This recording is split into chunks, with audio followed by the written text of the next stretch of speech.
Alright, what's up guys? Paul Wolff here. We're getting ready to do a post-race recap for 4900 Pro Mod and Open Class in the UTV. We ran the same car, my Ultra 4 car, single seat. This thing's freaking a tank, man. It's a tough car. It's becoming one of my favorite cars. It's giving old Trusty a run for its money, so old Trusty better watch out. Real quick, let's jump right on into it. We came out qualifying in open class. We qualified second. I was one of the first ones to qualify. The track was a little slick. So when we went to qualify for Pro Mod, I kind of drug my feet and set myself a little towards the back of the pack and was able to qualify first in Pro Mod. And then we came out for the prelims, was able to go 1-1 on the prelims. So we won both prelims in the car. Same car, back to back. And then we came out for our first main, was the open class main. Pulled hole shot in it and pretty much was able to take off and run away with it. And we were able to keep some guys at bay, and we walked away and won it. Definitely had some pressure at times, but the car held good, did awesome in the short course, and really good in the rock gardens. The HCR suspension and the Zollinger knuckles really hold up well. I was always concerned with sliding the car, but with these new Zollinger knuckles, they've been phenomenal so far. Now we roll on into the Pro Mod class. It gets a little more interesting. We qualified first in that, won our prelim. We ran the same car, everything stayed the same. Really just pulled in out of the open main, turned the car around, drove right back out to the Pro Mod main. This is where I made kind of a fatal mistake, I guess. I've ran the same belt in the car for both heats and for one main, and I normally change it for the second main.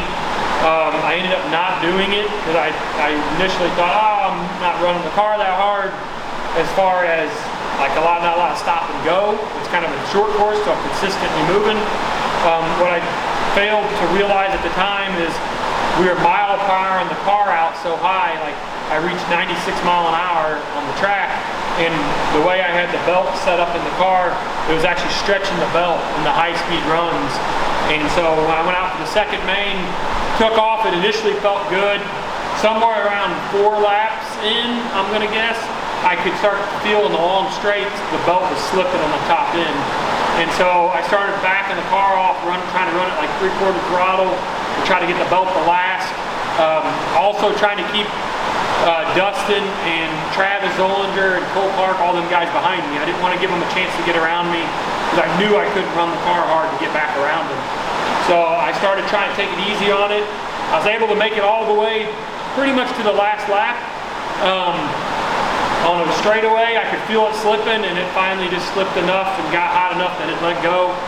Broke the belt in the car, pulled off, ended up finishing third, but gave up the first place position. So a little aggravated at myself about that one. I knew better.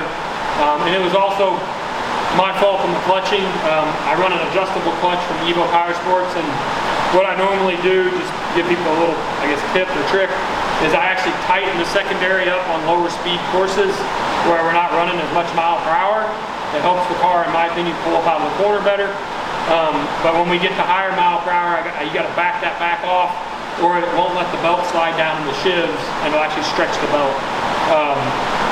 In this particular case, I had it a little bit too tight, and so when I was running the high mile per hour, it was stretching the belt, which eventually led to the belt slipping and causing it to break. So again, one, I could have just changed the belt, which I normally do, or two, I should have actually backed the secondary off just a little bit, and it would allow the belt to live through all of the races. So in the future, won't make that mistake again.